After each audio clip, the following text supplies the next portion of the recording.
What if your greatest breakthrough, the one that truly changes the trajectory of your life, isn't found in the relentless, exhausting chase of others, but is instead nestled deep within the practice of focusing on yourself with a discipline so relentless it borders on ruthless? Most people, you see, they squander their precious, finite energy in a desperate attempt to prove something to the world around them.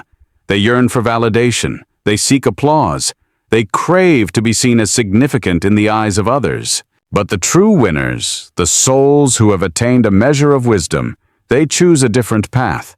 They build their empires in silence, within the quietude of their own inner world. They prioritize internal growth over the fleeting, superficial approval of the crowd. Because when you pour all your focus, all your being into yourself, you are sharpening your own blade, honing your edge, making it more effective, more lethal to mediocrity. You are systematically silencing the meaningless noise of the chaotic world, the judgments, the comparisons, the unsolicited expectations. And then, quite naturally, without force, you become an undeniable presence, a force that cannot be ignored. The fundamental difference you see between noise and impact, it lies entirely in two words: focused attention. So, learn to temporarily turn your back on the clamorous world outside. Switch off the notifications, the distracting invitations.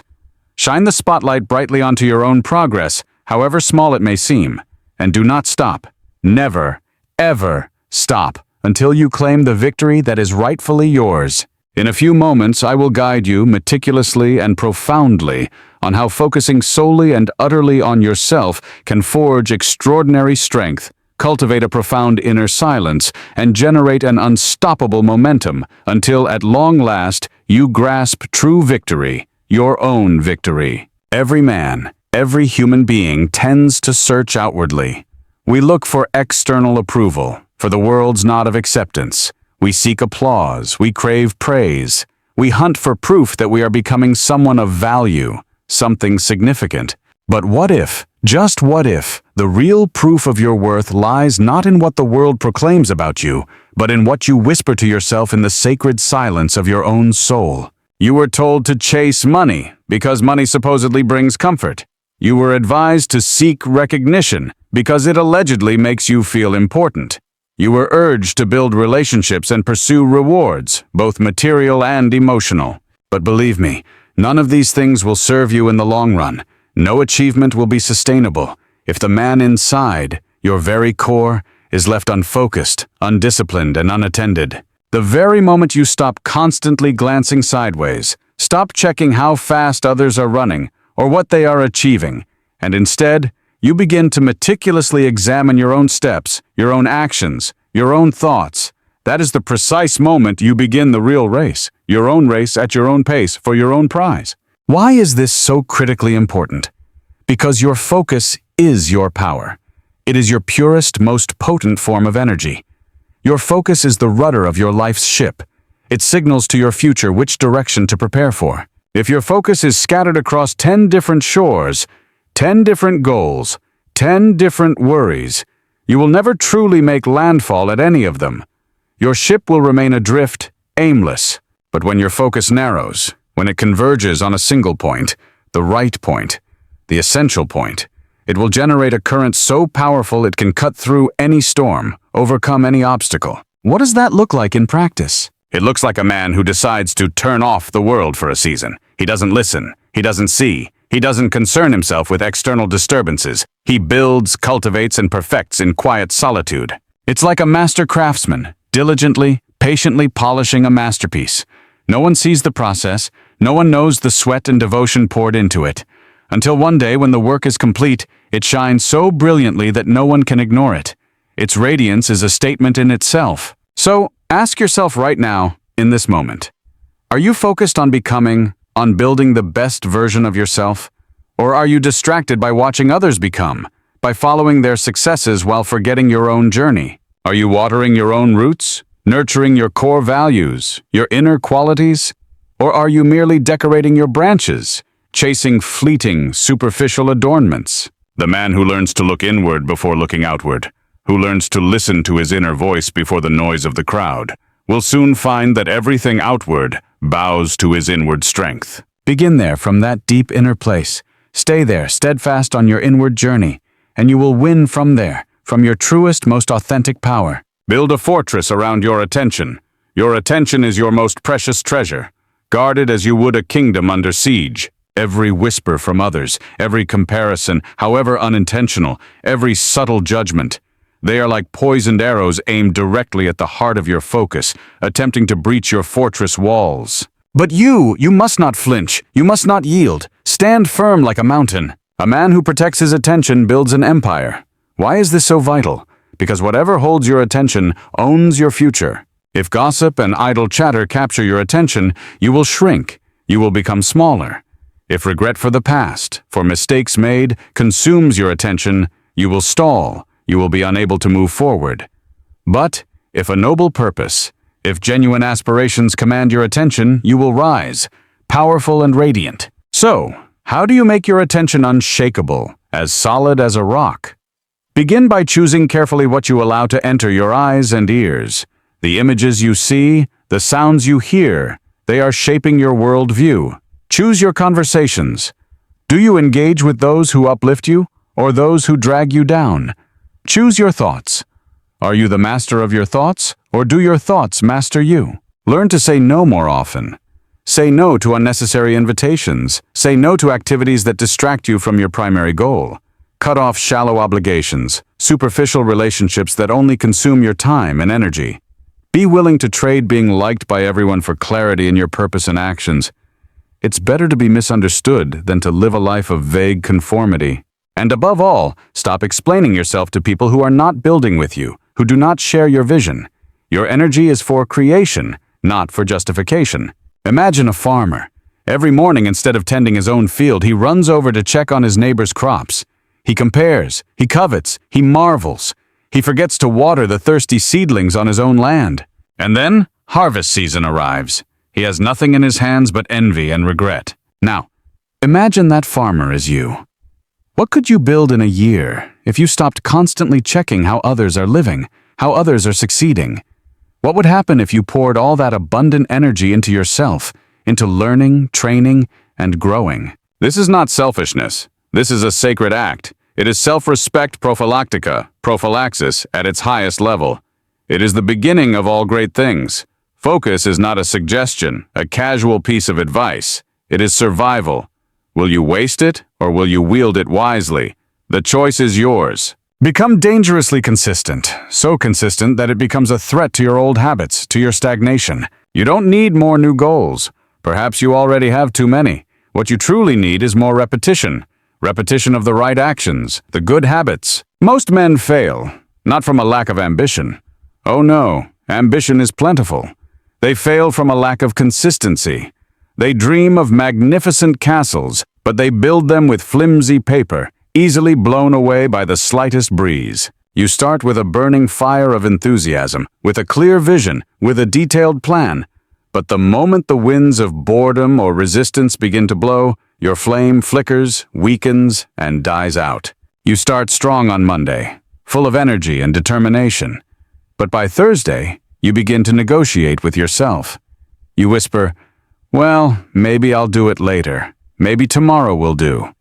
And with every little compromise, you are implicitly teaching your mind that effort is optional, not mandatory. Yet the man who wins, the one who truly reaches the summit, is not the one who starts with the loudest roar, the grandest display, but it is the one who keeps walking forward, even when the applause has faded. He keeps moving, even when no one is cheering. He keeps persisting, even when no one notices. He keeps enduring, even when the reward seems distant, almost invisible. Why? Because he understands a secret few recognize. Every act you repeat, even in silence, unbeknownst to anyone, is silently shaping the man you are becoming. You are not defined by the goals you set. You are defined by what you do daily. Those small, repeated actions, that is your true self. You do not rise to the level of your grandiose dreams. You fall to the level of the habits you cultivate. And herein lies the difference. Most men worship inspiration.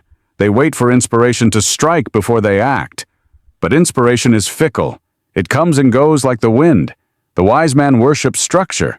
He builds structure into his life, like a rhythm, a drumbeat that never stops. he becomes a creature of consistent motion. He keeps showing up, keeps working, after he's tired. He keeps going, after he's overlooked, ignored. He keeps moving through it all. And through that relentless repetition, he becomes what others call lucky, what history calls unstoppable. So, how do you become that man? Start by making fewer promises. Don't declare 100 intentions and fulfill few. Declare one single intention and keep that promise at all costs. Let your soul learn that your word has weight. Build a schedule, a concrete plan, not a whimsical fantasy, and follow it like a soldier follows orders, without hesitation. When your feelings say no, let your principles say yes. Do the thing, again and again and again, until it bends reality to your will. Have you ever heard of a blacksmith? He doesn't strike the hot iron once and expect it to change shape immediately. No, he hits it with rhythm, with the heat of the forge, and with boundless patience. He strikes and strikes and strikes until that piece of iron becomes the form he envisioned in his mind. You must be like that blacksmith, with your body, with your craft, with your character. Life does not yield to dabblers, to those who try a little and then give up. It yields only to the dangerously consistent, to those who are consistent to an alarming degree. So, ask yourself today, have you been flirting with success, or have you been forging it? Have you been writing down intentions, or have you been carving out concrete results? Are you still negotiating with your excuses, or are you commanding your future? The man who becomes dangerously consistent, who trains his hands, his tongue, his mind to show up daily, rain or shine, whether he feels like it or not, that man becomes something more than human. He becomes inevitable. Time itself bows before such a man, and fate takes notice. Keep striking, keep forging, keep showing up day in, day out. Let others chase fleeting motivation. You chase mastery, chase proficiency. For in the end, the world does not reward potential. It rewards proof, and proof is born only of repetition. Silence your inner enemy. There is a voice inside your head. Sometimes it whispers, sometimes it shouts. It pretends to protect you, but in reality, it only paralyzes you. It tells you you're not ready, that you're not good enough, that you're not made for greater things. It digs into your memories, pulls out every flaw, every mistake you've ever made, and presents them as undeniable facts. But this voice, it is not the truth. It is sabotage dressed in your own tone. It is the enemy that lives rent-free inside your own house, your own mind. And until you evict it, you will keep locking yourself out of the future that was meant for you. What makes this voice so powerful? It knows your secrets. It speaks with a chilling familiarity. It sounds just like your own thoughts. It repeats the fears you've whispered in the dark. It doesn't attack you like a stranger. It comes to you like a friend, like a guardian, warning you, shielding you. But its warnings are lies. Its shields are actually chains. It plays your failures on a loop as if they are prophecies of doom. But prophecy is not prediction. Prophecy belongs to the man who writes it, not the man who fears it. So, how do you defeat this inner enemy? You don't argue with it. The more you argue, the more energy you give it. Instead, you speak louder than it. You declare your truth. The truth about who you are, your values, your potential. Write down what is noble in you, what is excellent, what is eternal, and read it aloud, not once, but daily. Read it until it sinks into every cell of your being. You become your own advocate. Shift from inner criticism to inner coaching. Stop reciting what went wrong and start rehearsing who you are becoming. Your words are weapons. Use them wisely. Speak like a man who commands his own soul. The voice of doubt must never be allowed the final word. Speak your values. Speak your goals. Speak the identity you wish to build. Speak, speak, and speak, until that inner saboteur is drowned out by the truth of who you really are. Surround yourself with people who reflect your strength, not your insecurity. You do not need echoes of fear. You need mirrors of courage. Seek those who sharpen your edge, who remind you that you are not alone in this battle. For no man wins a war by himself. You are not failing. You are being forged. You are not behind. You are in the process of becoming. Just as a blade must be hammered and heated before it shines and becomes sharp, so too must your soul be tested before it can triumph. What feels like delay is often divine preparation, and what feels like defeat is often disguised development. Picture a captain in the middle of a storm. The giant waves rise, roaring. The crew panics, fear spreads like wildfire. But the captain, he does not shout in fear. He speaks, his voice rising above the roar of the storm. He holds the wheel steady. He sets the course. He commands. That is who you must be. Will you be the crew, reactive, scattered, overwhelmed by circumstance? Or will you be the captain of your own mind, steady, decisive, and in control? The voice of fear will always knock. That is certain. But it is you who decides if it gets a seat at the conference table of your mind. Until you conquer that inner voice, no outer victory will last. You can win the big deal. You can earn the praise. You can achieve resounding success. But if your own mind is against you, peace will forever elude you. So quiet the lie. Amplify the truth. Don't just think it, declare it. Don't just hope for strength, train for it. Build your inner voice like a warrior forges his sword, with focus, with practice, and with the fire of will. Because once your mind believes, your life will follow. And when the truth within you becomes louder than the lie, there will be no storm you cannot command. Walk alone until you attract your tribe. You want support. That's perfectly natural. You want applause. That's very human. You crave connection, affirmation, a circle of people who see you and acknowledge you. But do not beg for it. Do not demean yourself. Do not chase hands that will not clap for you, unless you agree to shrink yourself, to diminish your own value. Earn your tribe by first becoming someone who doesn't need one to stand tall, to shine brightly. How? By walking alone. Not forever, no, but long enough for the walk itself to transform you from within. When you carry your own fire through solitude, that fire grows brighter, steadier, and unstoppable. And that fire, it becomes a beacon. The right people, the kindred spirits, they do not need convincing. They are naturally drawn to light. This truth sounds harsh because it cuts against our oldest instinct, the need to belong. From childhood, you were wired to fit in, to avoid rejection, to win approval. But there is a cost to this craving. The man who rushes into every crowd in search of warmth often forgets the fire burning within himself. He conforms, he mimics, he loses himself, until he's not even sure what his own voice sounds like anymore. Before you become social, you must become solid from within. Before you seek acceptance from others, you must seek alignment with yourself. Alignment with what? With your values, with your vision, with your authentic voice. This is not arrogance. This is foundation. You do not become valuable by being seen. You become seen because you have first become valuable. So how do you start? Choose solitude. Not loneliness, but solitude. Loneliness is emptiness, a sense of lack. Solitude is presence, a fullness of being with oneself. It is the forge where greatness is made. Use solitude to think deeply, to act deliberately, to train consistently. Let it sharpen your instincts and strip away your noise, your distractions.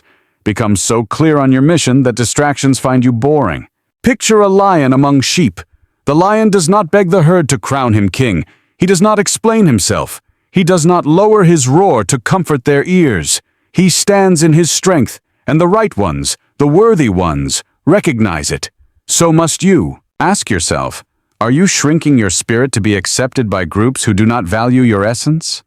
Are you softening your voice to blend in with a chorus of confusion, of mediocrity?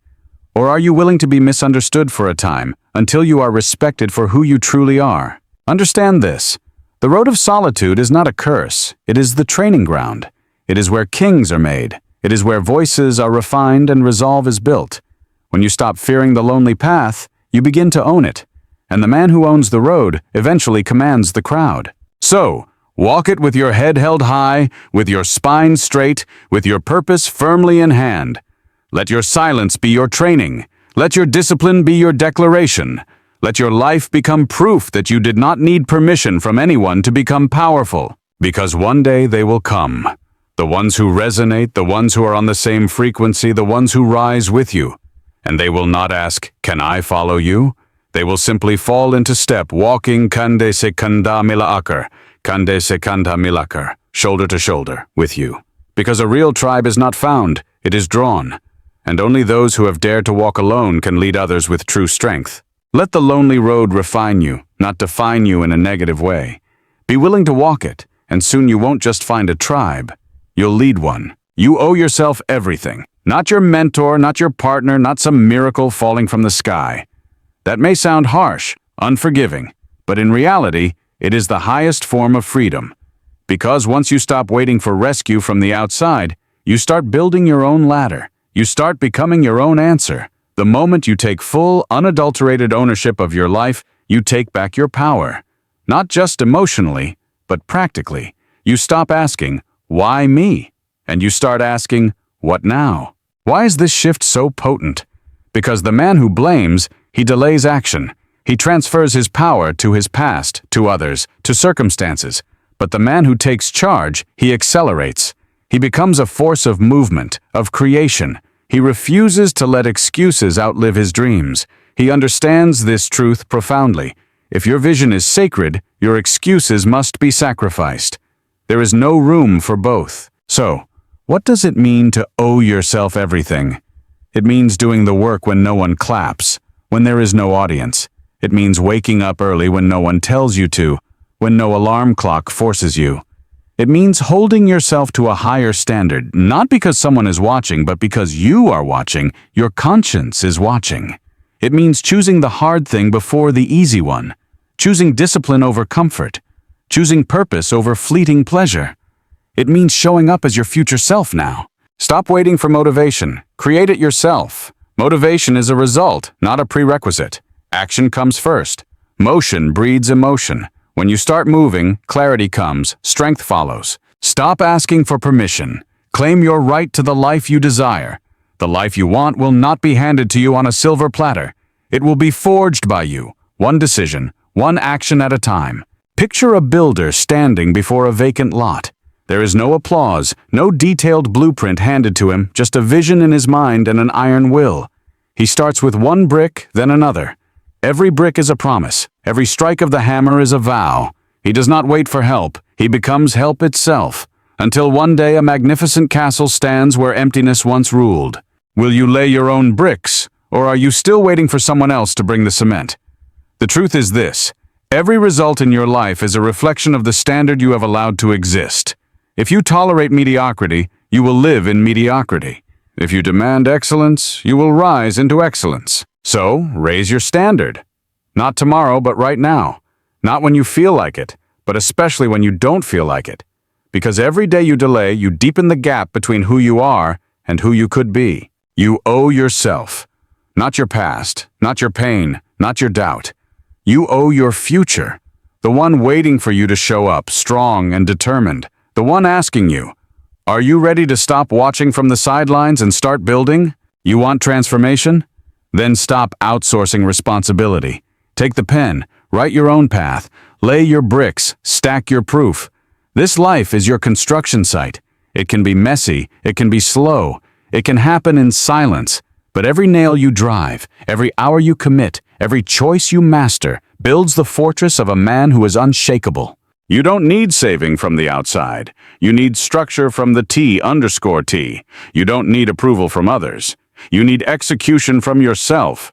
And when you understand that you owe yourself everything, everything changes. Not because the world gets easier, but because you get stronger. Now prove it, with action. Your standards determine your story. Your life will never rise higher than the standards you set for yourself. Not your dreams, not your intentions, but your standards. Because while dreams may lift your eyes to the vast sky, only standards train your feet to walk the path that gets you there. A man may speak of greatness. He may eloquently proclaim grand ambitions, but if his standards are low, his actions will betray his words. And life will always echo action, not ambition. Dreams inspire, yes, but standards build.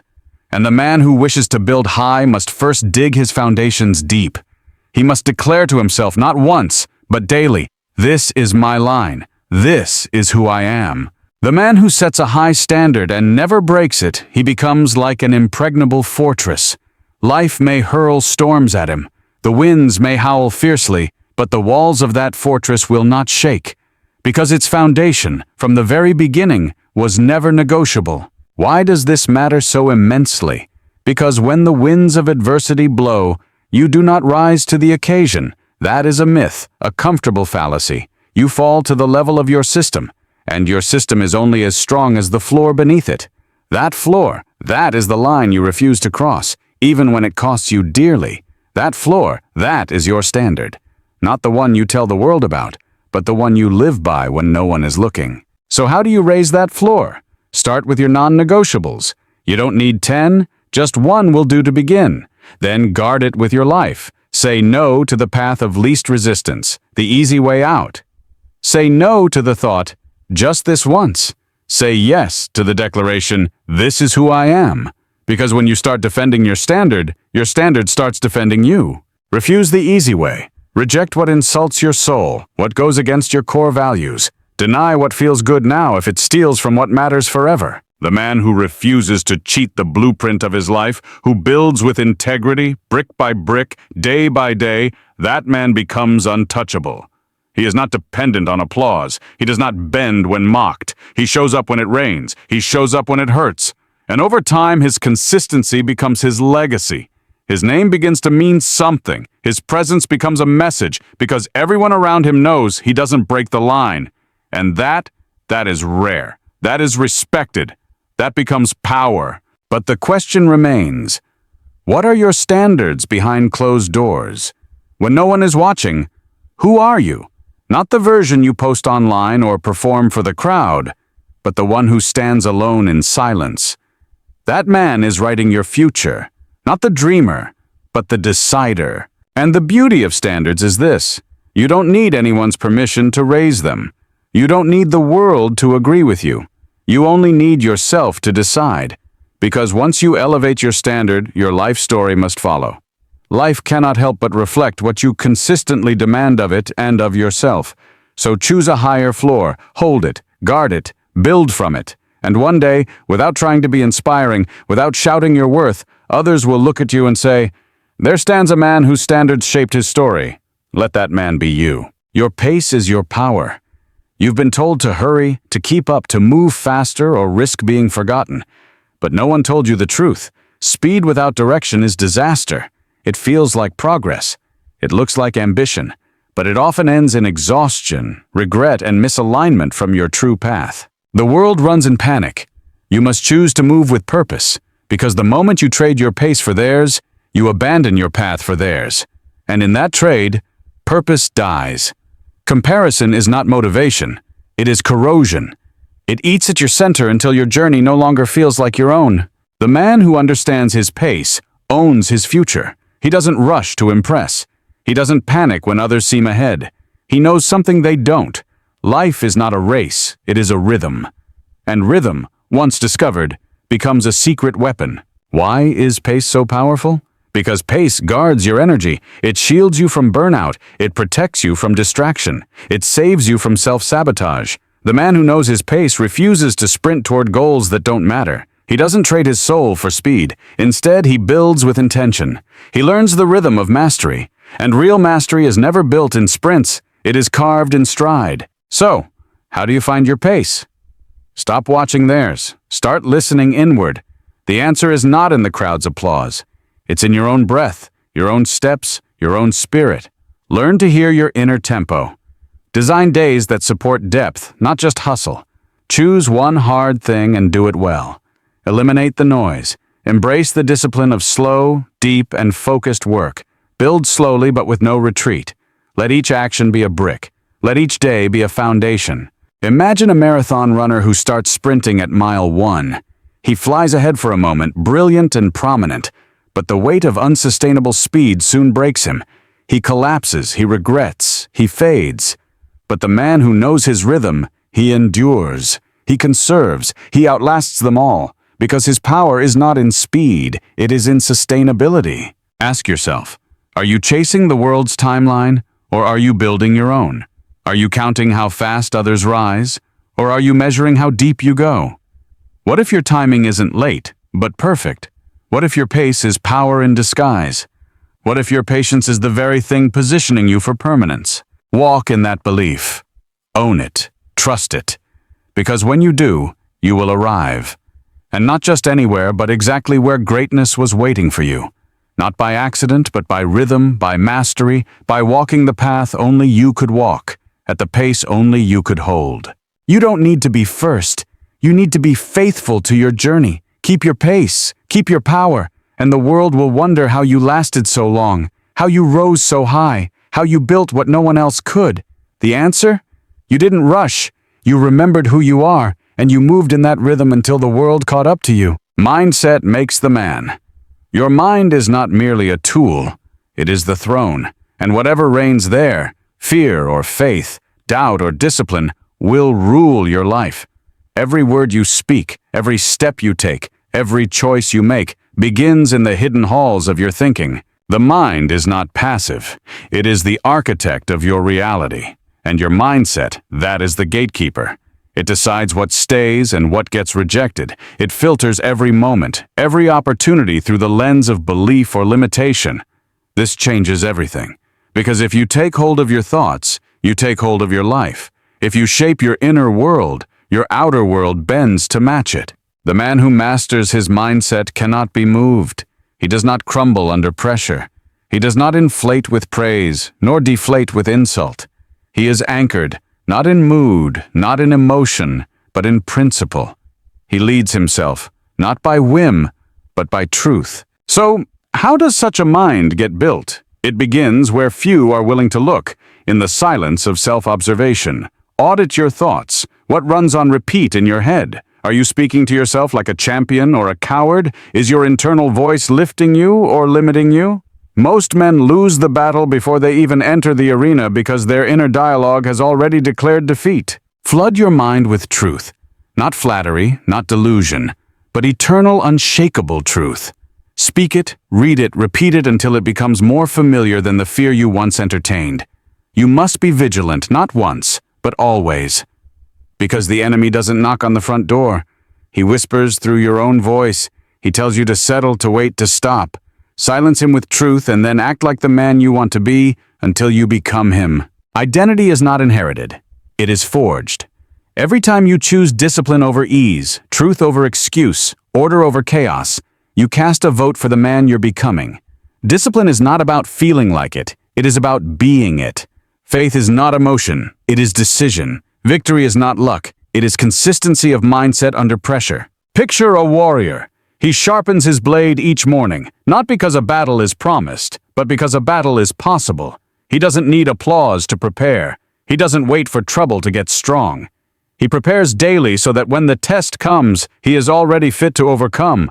That must be your habit, not with physical weapons, but with thoughts. Your thoughts are your sword, and every belief you carry is either sharpening you or dulling you. Are your thoughts fighting for you or against you? Have you become your worst critic or your greatest ally? A divided mind will sabotage a determined man, but a fortified mind becomes a fortress. It absorbs chaos and stands firm. Until your mindset becomes that fortress, you will fight every battle twice, once in your mind and once in the world. And too often the first battle is the one that breaks you. But build it right, with clarity, with truth, with repetition, and the external trials lose their power. The world may press, but it will not penetrate.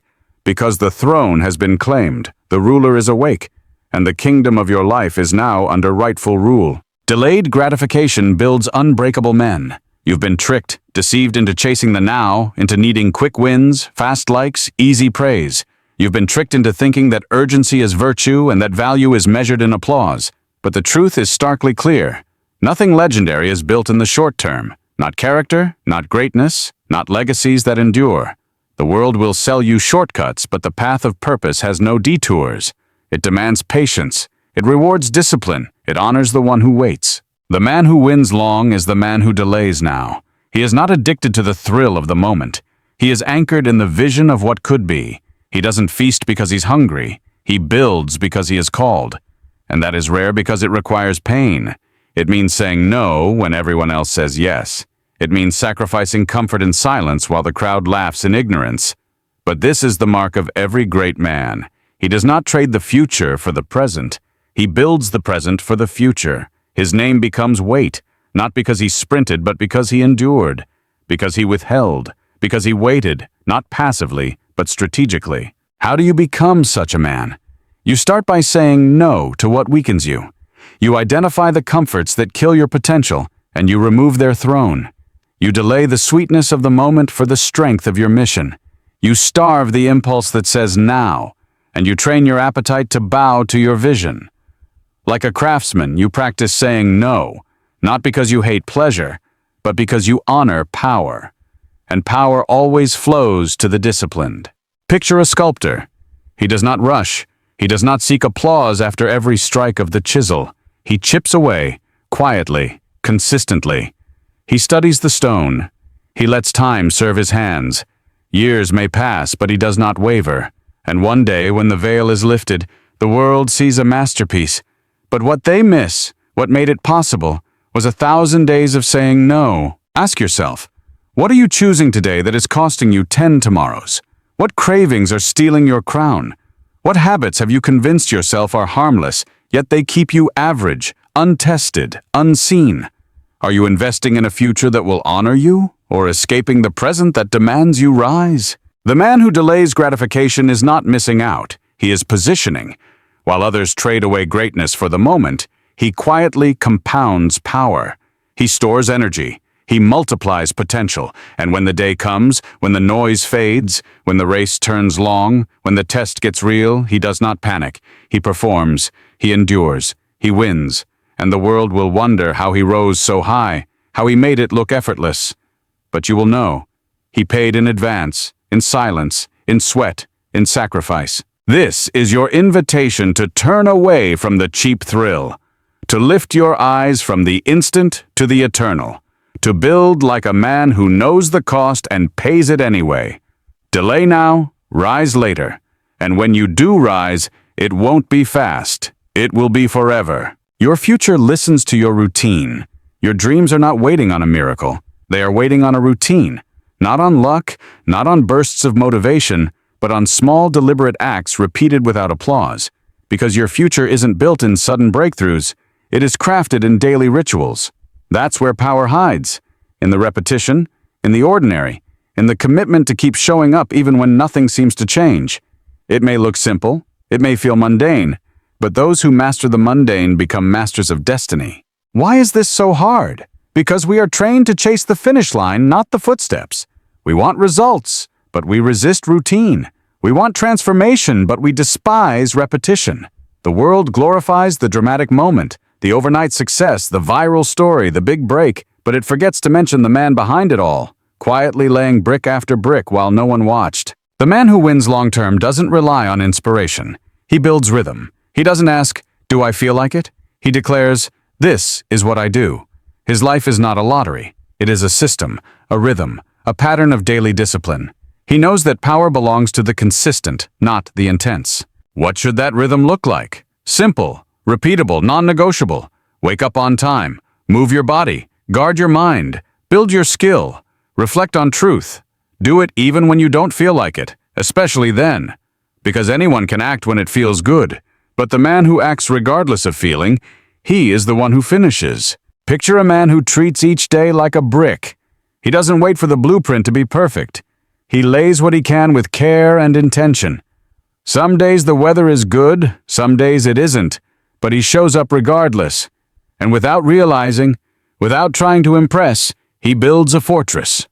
Not because he rushed, but because he repeated. Ask yourself, what does your routine say about your destiny? Are your days structured to build strength, or do they excuse your delay? Every day is a vote. Every choice is a brick. Every morning is another chance to prepare the foundation for what you say you want. You cannot predict the future, but you can prepare for it. And preparation looks like discipline. It looks like boundaries. It looks like doing what others avoid, until it becomes who you are. The man who succeeds is not always the smartest or the most talented. He is the one who keeps showing up long after the excitement fades. So build your routine like it's a prophecy, because it is. Each repeated act is a message to the future. I'm coming, I'm building, I'm ready. And one day, when the moment comes, you won't have to rise to it. You will already be there because you trained for it. You built it one simple, powerful, faithful day at a time. Let your habits speak louder than your hopes. Let your routine preach louder than your promises. and let the man you become be the result of the structure you chose, not the feelings you followed. Build brick by brick, day by day, until the prophecy is fulfilled. Comparison is a trap with no exit. Every time you compare yourself to another man, you rob yourself of progress. You think you're gathering motivation, but you're gathering misery. You trade momentum for paralysis, focus for frustration. Because comparison is not fuel. It's a leak, a slow, silent drain that steals your energy, your joy, your clarity, and worst of all, your voice. When you chase echoes, you forget your own sound. You try to win a race that was never meant for you. You run at their pace, you aim at their target, and in doing so, you abandon your own. It is not only exhausting, it is dangerous. Because you can win someone else's game and still lose your own life. Their timing is not your timing. Their struggles, their blessings, their breakthroughs, they were never meant to be copied. They were tailored for them, just as your trials and triumphs are custom fit for you. But still, we compare. Still we scroll. Still we measure ourselves against curated moments and public masks. Why? Because validation feels safer than vision. Approval is immediate. Vision takes faith. It takes courage to trust what no one else can see yet. But when you trade your vision for their validation, you silence your calling. You shrink your mission to fit their applause. And slowly, you stop building. You start performing. So, how do you escape this trap? Start building. Write your own scorecard. Define your own win. Ask not what the world claps for. Ask what your soul craves. You were not made to impress. You were made to align, and alignment never needs permission. It only needs clarity and action. Picture two craftsmen. One is always glancing over, comparing his chisel strokes to the man beside him. The other is locked in, focused, steady, refining his own hand. Who wins in the end? Always the one who builds. Not the loudest, not the most liked, but the one who stays faithful to the work. Ask yourself, are you using others as a mirror or as motivation? Are you observing to learn or to shrink? There is a difference between inspiration and imitation. The former fuels, the latter frustrates. Learn from others, but build as you. Because the only comparison that counts is between who you are today and who you were yesterday. Break the mirror. Stop using someone else's reflection to decide your worth. Pick up your hammer, craft your life, lay your bricks, shape your destiny, not in competition, but in commitment. Every day you build as you step into freedom. You reclaim power. You multiply progress. Because the man who stops comparing starts creating, and that man cannot be stopped. Be that man. Your environment predicts your direction. You may have the vision, you may have the fire, the drive, and the relentless work ethic. But if your environment is toxic, your roots will rot. It doesn't matter how powerful the seed is. If the soil is poisoned, nothing legendary grows in contaminated ground. And yet men overlook this. They believe grit can overcome gravity, that willpower can outlast sabotage. But even the strongest oak will crumble if its roots are soaked in acid. Your environment is not just physical. It is emotional. It is mental. It is spiritual. It is the tone of the voices that surround you, the energy of the people you allow in, the conversations that shape your thinking, the books that occupy your shelves, the habits of those you spend your time with. You absorb it all, whether you notice it or not. Why is this so powerful? Because your environment doesn't just reflect who you are, it amplifies it, for better or for worse. If your environment pulls you down, it will make your climb 10 times harder. If it lifts you up, it will multiply your momentum.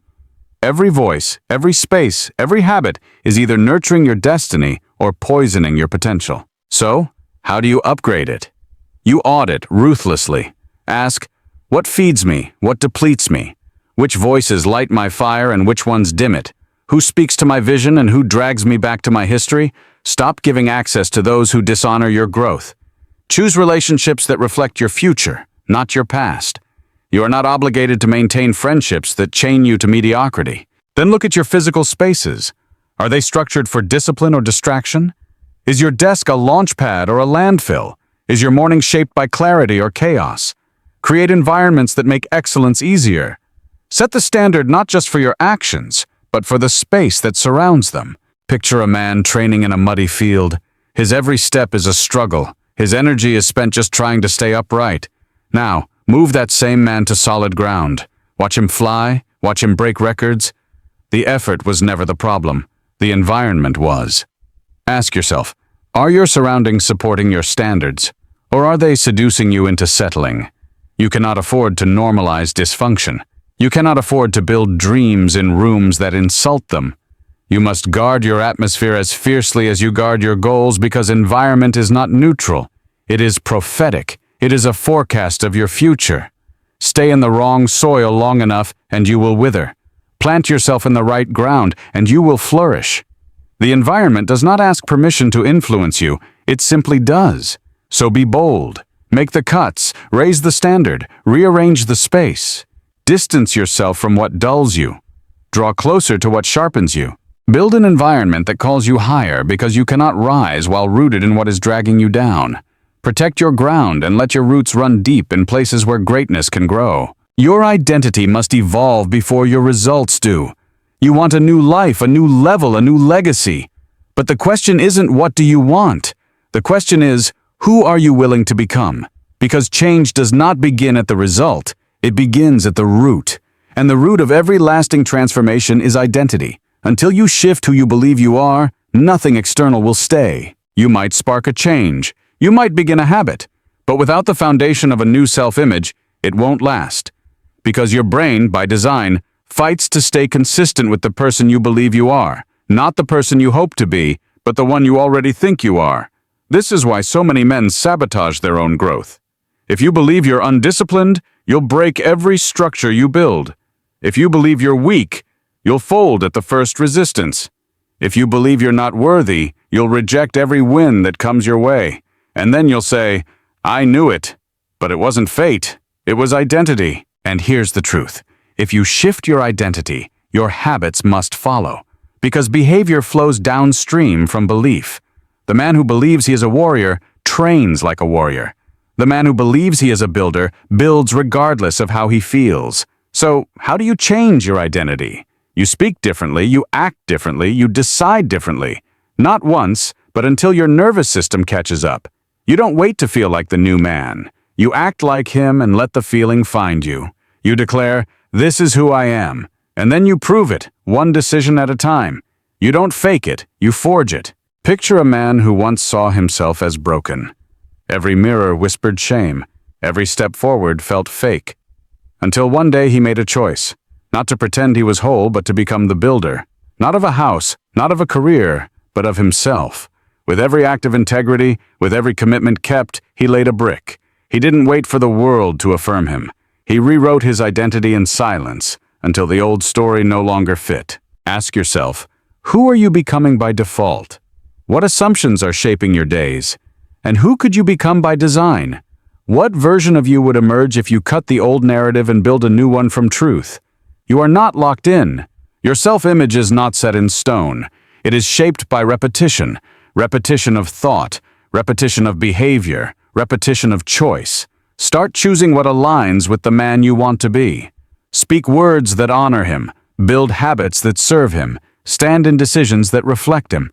And the story you live will begin to shift, because once you rewrite the image, the story follows like a shadow. You want a new life?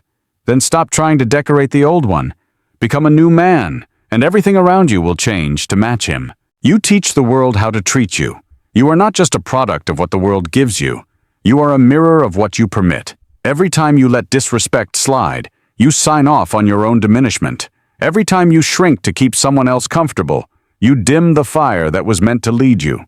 The world does not shape you alone. You participate in that shaping through your silence, through your compromise, through what you tolerate. This is not about arrogance. It's about alignment. You teach people how to treat you by what you accept. Your boundaries speak before your words. Your tone reveals more than your title. And your standards, they are your signal. They declare to the world, this is the level. Why is this so urgent? Because without self-respect, success becomes hollow. You can gain the world and still feel like a stranger in your own skin. You can collect followers and lose yourself. You can rise in status but shrink in spirit. And then you wake up one day and realize you built a life that rewards your talent but punishes your truth. Respect is not just something you receive, it is something you reinforce through clarity, through consistency, through courage. You don't demand it with noise, you earn it with posture, with decisions, with distance when necessary. So, how do you teach the world? Stand firm on your values, not situationally, but daily. Let your yes mean yes and your no mean no. Do not confuse kindness with compliance. Walk away when necessary, not as an act of pride, but as an act of protection. Speak clearly, not to control, but to clarify. And never apologize for having a standard. The right people will rise to meet it. The wrong ones will reveal themselves in their refusal. Picture a lighthouse. It doesn't chase ships, it doesn't scream to be seen. It simply stands, unmoved, lit, certain. And because it stands, it saves. The ships adjust their course, not the lighthouse. That is your model. Be rooted, be radiant, be resolute, and let the world respond. Ask yourself, are you being too polite with your destiny? Are you biting your tongue where you should be drawing a line? Are you letting others write your script while your story waits to be lived? You are not made to bend to every wind. You are made to anchor in truth. The world does not give you what you ask for. It gives you what you enforce. It reads your cues. It watches your response. It listens when you walk away, and it watches what you walk toward. Teach it wisely, not with rage, but with resolve. Not with volume, but with value. Not by lowering yourself, but by lifting your standard. Stand like that lighthouse, not just for others, but for yourself. Because every time you stand firm, you remind your soul who you are. And when you live like that, the waves may crash, but they will never consume you. The tide will shift, the winds will change, but the man who stands in truth never has to chase what he is destined to attract. Hold your ground and let the world adjust. Your energy is your commercial, not time, not money. The most valuable asset you possess is your energy, because where your energy flows, your life grows. It is the current that powers every goal, every habit, every relationship. And yet, most men treat it like loose change, spending it mindlessly, scattering it on complaints, gossip, and pursuits that deplete rather than build. You think you're managing your time, but time without energy is useless. What good is a free hour if you have no fuel to use it? What good is opportunity if your spirit is too tired to seize it? This is why energy is everything. When your energy is high, the impossible begins to feel possible. You move with momentum, you think with clarity, you act with power. But when you're drained, even the smallest task becomes a mountain. Conversations feel heavy, purpose feels distant, your vision blurs. Not because it's gone, but because you're too tired to reach for it. So the question becomes, how do you protect your energy? You start by removing energy thieves. Conversations that go nowhere, people who drain your soul, habits that deplete your strength. Every small leak eventually sinks the ship. You must be ruthless because your mission is too important to keep sacrificing it to distraction. Guard your mornings like sacred ground. That first hour isn't casual, it is crucial. Begin your day with intention, not reaction. Move your body, feed your mind, pray, read, write. Whatever fills the tank, do it. Before the world makes demands, you must fill your reserves. And beyond the morning, stay close to what expands you. Read words that lift you. Build with people who stretch you. Say yes to what charges your soul and no to what drains it. This is not selfish. This is stewardship. Picture a fire in the middle of a cold forest. That fire is the difference between life and death. If it is fed, it warms the space, lights the night, signals hope. But if it is neglected, it fades, it flickers, it dies. And so does the possibility it carried. You are that fire. So ask yourself, what are you giving energy to that is not giving life back? Where are you pouring your strength into emptiness? What if you redirected it all, the attention, the effort, the care, back into you? Not to indulge, but to equip, to fortify, to ignite. Because your future is not waiting on the tired version of you. It is waiting on the charged version. The one who shows up with fire in his eye. The one who has something left in the tank for what matters most. The one who chooses purpose over pressure, mission over motion. Energy is not infinite, but it is renewable if you protect it. So today, choose wisely, not just what you do, but what you give yourself to. Guard your fire, feed it daily, Let it burn so strong that it not only lights your path, but becomes a beacon for others too. Protect your energy and you protect your future. The power of doing it anyway. You won't always feel like it. In fact, most days you won't.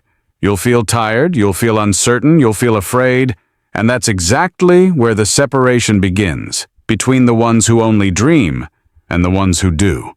Because the man who acts in the face of resistance becomes, it's easy to act when motivation is high, when the sky is clear, when everything goes according to plan. But success is not built in easy, it is forged in friction. The defining moments are not when you feel strong, but when you act despite feeling weak. That is where real power lives, hidden behind discomfort. Why is this power so hidden? Because comfort is louder than commitment. Because excuses don't show up with warning labels. They show up wearing the mask of logic. They sound reasonable. They speak softly. They tell you, you deserve a break, when what you really deserve is a breakthrough. And every time you act despite the feeling, you prove something vital to your brain. I am not led by moods. I am led by mission. You retrain your mind to follow truth over impulse.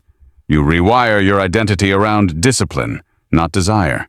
And slowly, you become the kind of man who doesn't wait for the storm to pass.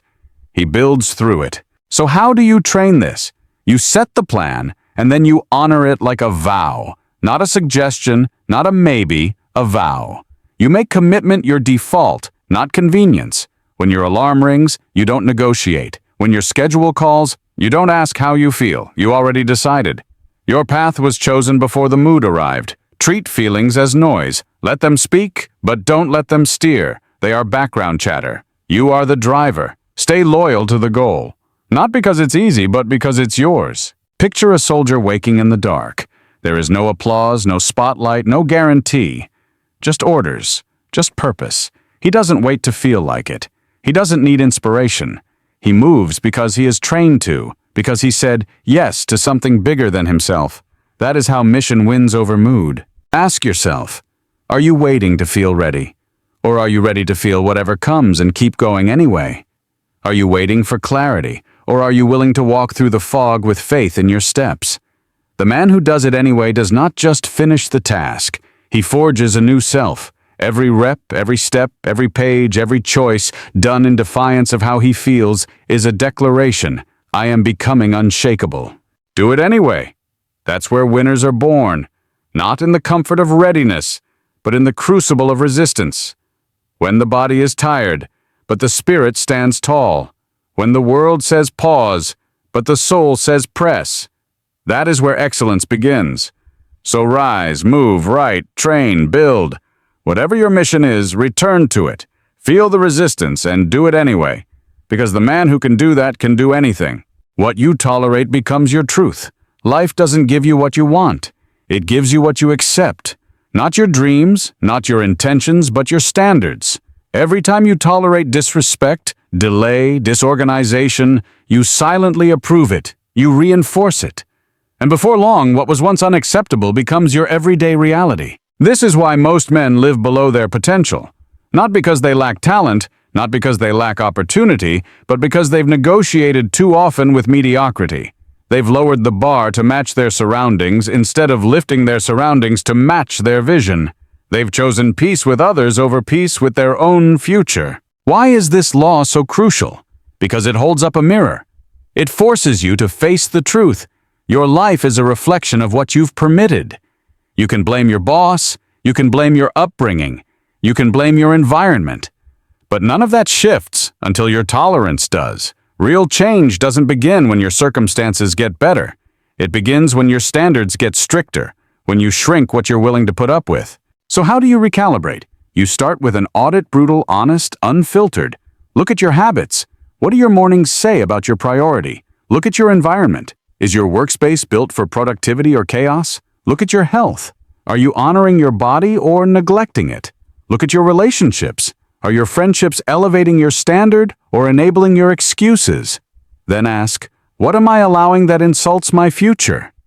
That question alone can realign your life. Raise your bottom line. Decide what is no longer acceptable. Mediocrity loves the man who makes exceptions. Discipline honors the man who sets boundaries. And the world will test you. It will press, it will push, it will beg you to bend. But you must hold the line, not with arrogance, but with honor. Because the future you want is not waiting on luck. It is waiting on a man who will no longer settle. Enforce your new standard without apology. Don't explain it, don't defend it, live it. Let your consistency speak louder than any justification. Let your actions teach those around you what is no longer permitted. Picture a gatekeeper standing before a palace. He doesn't raise his voice. He doesn't chase intruders. He simply decides who enters and who does not. If he lets in chaos, the kingdom falls. But if he guards with honor, the treasure stays protected. That gatekeeper is you, and your standard is the gate. Ask yourself, are you guarding your standards, or are you hoping things fix themselves? Are you reacting to life, or are you leading it? Because what you tolerate today becomes your normal tomorrow, and your normal over time becomes your identity. Choose wisely. The man who guards his standard builds a life others admire, but few can replicate. Not because he was lucky, but because he was loyal to his highest self. So set the standard, hold it firm, and watch your life rise to meet it. Every setback is a setup for the man who looks twice. You failed, you lost, you stumbled. Good. That means you're in the arena. You weren't hiding, you weren't watching, you were trying. And that alone separates you from most. But let's get one thing clear. Failure is not the final word. It is a chapter, a brutal one, yes, but also a teacher with the hardest lessons and the richest rewards. It reveals what success hides. It cuts through illusion. It exposes weakness, not to shame you, but to shape you. Why do some men crumble under setbacks? Because they confuse an event with identity. They think, I failed means I am a failure. And that lie infects everything. It keeps them on the sidelines. It convinces them to lower their aim. But falling is not a verdict. It is a mirror. It shows you where the cracks are. And if you're wise enough to look again, failure becomes data. It becomes redirection. It becomes strength forged in the fire of experience. The man who wins is not the one who avoids failure. It is the one who uses it. He reflects, he adjusts, he re-engages. He doesn't take it personally. He professionalizes it. He doesn't spiral. He strategizes. He knows that failure is feedback, not a full stop. So, how do you turn it into fuel? Start by asking better questions. Not why me, but what did I miss? Not what will they think, but what must I change? Every failure holds a blueprint for the man willing to dissect it. But you must look twice. Once with emotion, then again with strategy. Picture a chess player losing a piece, a big one. He doesn't flip the board. He doesn't throw a tantrum. He studies. He adapts. He finds a new path. He sacrifices short-term pride for long-term positioning, and eventually, he wins. Not because it was easy, but because he stayed in the game. Ask yourself, have you been using setbacks as proof to quit, or as pressure to rise? Are you letting failure define your ceiling, or are you using it to dig deeper, climb higher, and become more?